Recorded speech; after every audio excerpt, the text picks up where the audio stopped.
आज मैं आप लोगों को क्राइम की एक डेवलपिंग स्टोरी सुनाने जा रहा हूं, यानी एक ऐसी अपराध की घटना जो अभी अभी हुई है और उसका इन्वेस्टिगेशन अभी चल रहा है, ऑनगोइंग है। ऐसे में इस मामले में नई नई बातें भी सामने आ रही हैं और हो सकता है कि आप में से कुछ लोगों ने इस स्टोरी को, इस घटना को क्राइम तक पर या किसी दूसरे प्लेटफॉर्म पर सुना भी हो, लेकिन जो नई और शॉकिंग बात है वो मैं आज आप लोगों को बताऊंगा। तो आइए शुरुआत करते हैं। मामला उत्तर प्रदेश के इटावा शहर का है और तारीख है 10 नवंबर सोमवार की। शाम या रात जो भी कह लें, तकरीबन 8 बजे के आसपास इटावा रेलवे स्टेशन के पास अचानक हलचल मच जाती है।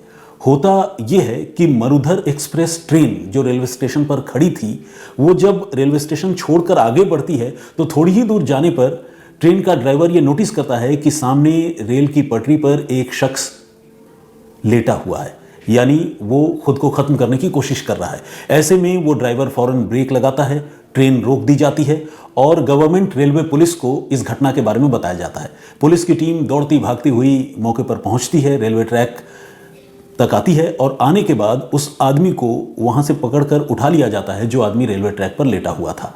इस आदमी की पहचान शहर के ही एक सर्राफा कारोबारी मुकेश वर्मा के तौर पर होती है। मुकेश वर्मा की उम्र यही तकरीबन 45 साल के आसपास है और जब मुकेश से ये पूछा जाता है कि भाई ये क्या कर रहे हो, क्यों कर रहे हो, ऐसा क्या हो गया, तो वो बताता है कि मैंने अपने पूरे परिवार को ख़त्म कर दिया है और अब मैं खुद को भी ख़त्म कर लेना चाहता हूँ। यानी एक ऐसी घटना जिसके बारे में सुनकर कोई भी घबरा जाएगा, दहल जाएगा। उससे पूछा जाता है कि कितने लोग हैं परिवार में, किस किस को ख़त्म किया, तो वो बताता है कि मेरे घर में मेरी बीवी थी और साथ ही मेरे 3 बच्चे थे, लेकिन अब ये चारों इस दुनिया में नहीं हैं क्योंकि उनको मैं ख़त्म कर चुका हूँ।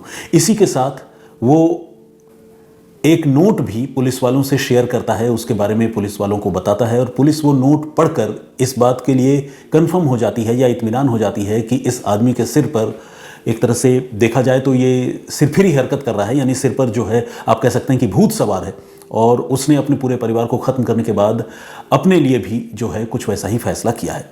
खैर, वो आदमी बचा लिया जाता है, रेलवे ट्रैक से उसे उठा लिया जाता है, उसे रिकवर कर लिया जाता है, बचा लिया जाता है। इसी के साथ पुलिस जो है गवर्नमेंट रेलवे पुलिस, वो इटावा पुलिस को इन्फॉर्म करती है, सिटी पुलिस को, और ये बताया जाता है कि हमने लालपुरा मोहल्ले के रहने वाले मुकेश वर्मा को रेलवे ट्रैक से रिकवर किया है और वो दावा कर रहा है कि उसने अपने पूरे परिवार की हत्या कर दी है, तो एक बार आप फ़ौरन जाकर वहाँ चेक कीजिए।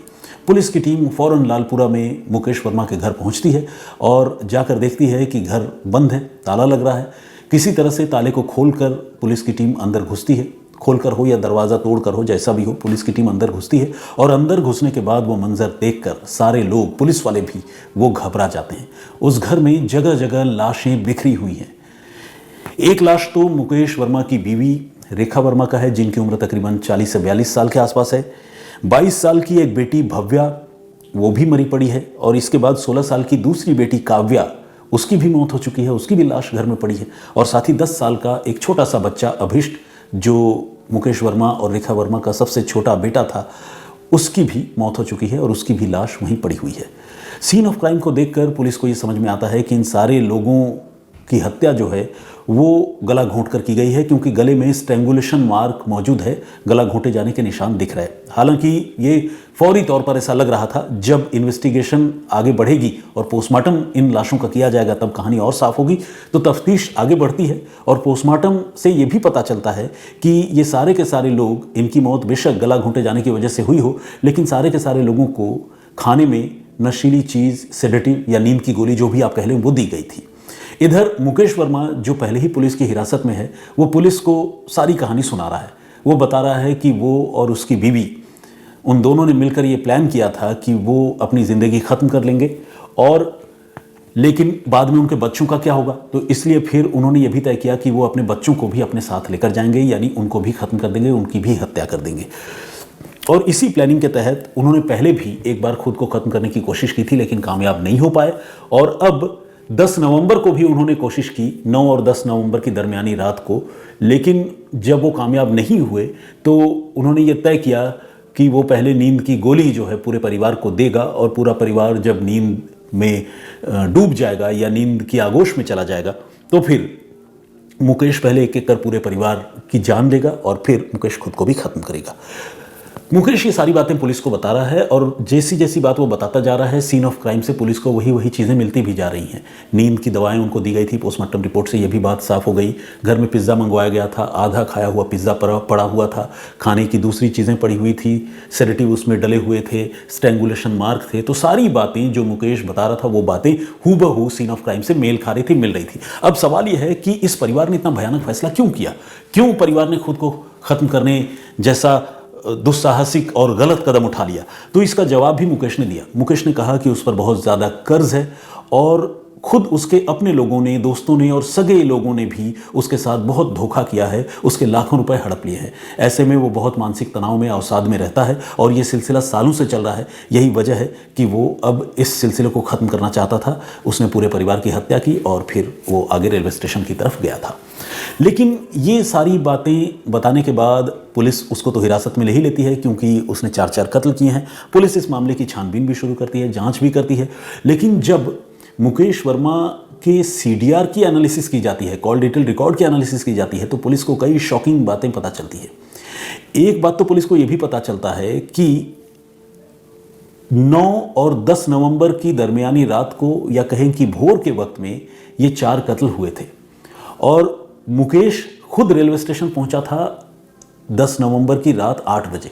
यानी तकरीबन पूरा का पूरा दिन, 15 से 16 घंटे का वक्त उसने गुजार लिया, निकाल लिया। अब ये एक बड़ा सवाल ये है कि कोई भी अगर इस तरह की घटना को अंजाम देता है तो वो ये सारी चीज़ें जो है एक पेस में ही अंजाम देता है, जिसे आप फिट ऑफ रेज कह सकते हैं या कह लीजिए कि इमोशनल ब्रेकडाउन वाली बात है। लेकिन यहाँ पर 15 घंटे का एक गैप था। पुलिस को ये समझ में नहीं आ रहा था कि जिस आदमी ने अपने हाथों से अपने पूरे परिवार को खत्म किया, अगर वो खुद को खत्म करना चाहता है तो उसे 15 घंटे क्यों लगे, क्यों वो इंतजार करता रहा। ये एक सवाल था जो पुलिस के मन में खटक रहा था। इसके अलावा पुलिस ने जब सीडीआर की एनालिसिस की तो एक और शॉकिंग स्टोरी सामने आ गई, एक नई कहानी सामने आ गई। और वो कहानी क्या थी? वो कहानी ये थी कि मुकेश एक नंबर पे, सीक्रेट नंबर पे चोरी छिपे लंबी लंबी और लगातार बातें किया करता था।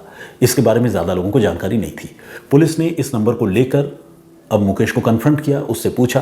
पहले उसने झूठी सच्ची कहानी सुनाई, फिर उसने ये कबूल किया कि ये नंबर जो है उसकी सीक्रेट लव का है, उसकी सीक्रेट गर्लफ्रेंड का है। अब सवाल यह है कि एक आदमी जिसके 3 बड़े बच्चे हों, घर में बीवी हो, वो किसी महिला से या किसी गर्लफ्रेंड से रिलेशन में हो, ये अपने आप में बहुत अच्छी या कन्विंसिंग बात नहीं लगती। हालांकि आजकल तो बहुत नॉर्मल हो चुका है ये सब कुछ। बहरहाल मुकेश से ये पूछा जाता है कि फिर इस गर्लफ्रेंड का क्या मामला है। पहले मुकेश जो है वो झूठी सच्ची कहानियां पुलिस को बताता है, लेकिन फिर बाद में वो कबूल लेता है कि ये एक तलाकशुदा महिला है जिसके साथ उसका अफेयर है और इसी अफेयर के चलते घर में लगातार उसका क्लेश रहा करता था। उसके लड़ाई झगड़े अपनी बीवी से होते थे और इसी वजह से असल में उसने ये पूरी साजिश रची थी। और साजिश जो है वो सामूहिक तौर पर पूरे परिवार को ख़त्म करके खुद को ख़त्म करने की नहीं थी, बल्कि साजिश बस इतनी सी थी कि वो पूरे परिवार को ख़त्म करना चाहता था और खुद जिंदा रहना चाहता था। लेकिन चूंकि उसके पकड़े जाने का डर था तो उसने खुद को भी ख़त्म करने का ड्रामा रचा। लेकिन और इस ड्रामे में शुरू में पुलिस भी और तमाम लोग भी उसके झांसे में आ गए, लेकिन आखिरकार उसकी सच्चाई सामने आ गई। अब सवाल ये है कि उसने ये ड्रामा रचा, ये कैसे कह सकते हैं, क्योंकि वो तो रेल के ट्रैक पर जाकर चलती ट्रेन के सामने लेट गया था और लोगों को ये भी बता रहा था कि मरुधर एक्सप्रेस के 7 बोगियां, कंपार्टमेंट उसके ऊपर से गुजर गए, लेकिन इत्तेफाक से उसको चोट नहीं आई, वो बच गया। मतलब चाहता तो था वो खुद को ख़त्म करना, लेकिन हो नहीं पाया। लेकिन जब तफ्तीश आगे बढ़ी और पुलिस ने बहुत माइन्यूटली सारी चीज़ों को एग्जामिन किया तो पता चला कि ये बंदा जो है वो मूविंग ट्रेन के सामने नहीं लेटा था, बल्कि वो जानबूझकर एक खड़ी ट्रेन जो मरुधर एक्सप्रेस रेलवे स्टेशन पर खड़ी थी उसके सामने जाकर लेटा था। और इस तरह से लेटा था कि अगर ट्रेन उसके ऊपर से गुजर भी जाए तो भी उसे नुकसान न पहुंचे। यही वजह है कि ट्रेन के ड्राइवर ने जब उसे सामने लेटा हुआ देखा तो ट्रेन के ड्राइवर ने गाड़ी को इमरजेंसी ब्रेक लगाकर रोका और पुलिस को इन्फॉर्म किया, जिसके बाद पुलिस ने उसे ट्रेन की पटरी से उठाया। यानी उसका इरादा खुद को ख़त्म करने का नहीं था, बल्कि खुद को ख़त्म करने का वो ड्रामा कर रहा था, स्वांग रच रहा था। और यही वजह है कि शुरू में लोगों को लगा कि शायद मुकेश जो है वो डिप्रेशन में आकर या अवसाद में घिरकर उसने जो है पूरे परिवार को ख़त्म करके खुद को भी ख़त्म करने की कोशिश की। लेकिन जब पूछताछ हुई और ये सबूत और सीडीआर ये सारी चीज़ें सामने आई और वो सीक्वेंस को पुलिस ने समझा कि कैसे कैसे पूरा घटनाक्रम हुआ, तो मुकेश की पोल पट्टी खुल गई। पता ये चला कि एक गर्लफ्रेंड के चक्कर में उसने अपने पूरे परिवार की हत्या कर दी। शुरू में मुकेश ने अपने परिवार के जिन लोगों का नाम लिखा था अपने नोट में, ये बताते हुए कि इन लोगों ने उसके रुपए पैसे हड़प लिए हैं और कारोबार में उसे बड़ा नुकसान किया है, उसको धोखा दिया है, उन लोगों को भी पुलिस ने हिरासत में लिया, गिरफ्तार करके जेल भी भेज दिया। लेकिन अब जब दूसरी थ्योरी सामने आई है जिसमें ये पता चला है कि ये 4 मौत जो है वो कुछ और नहीं बल्कि कोल्ड ब्लडेड मर्डर है, तो मुकेश को तो पुलिस ने गिरफ्तार किया ही है, लेकिन बहुत मुमकिन है कि उसके जो रिश्तेदार मुकेश के झूठे इल्ज़ाम की वजह से जेल में गए हैं, आने वाले दिनों में शायद उन्हें भी जमानत मिल जाए। तो ये थी पूरी कहानी जो हफ्ते भर के अंदर, या ज़्यादा से ज़्यादा मैं कहूँगा कि 10 से 11 दिनों के अंदर सिर के बल खड़ी हो चुकी है, 360 डिग्री का टर्न ले चुकी है। कहानी पहले कुछ और थी, अब कुछ और हो चुकी है। तो आप लोगों को ये कहानी कैसी लगी, आपका नज़रिया इस घटनाक्रम पर क्या है, प्लीज़ हमें कमेंट करके ज़रूर बताइए।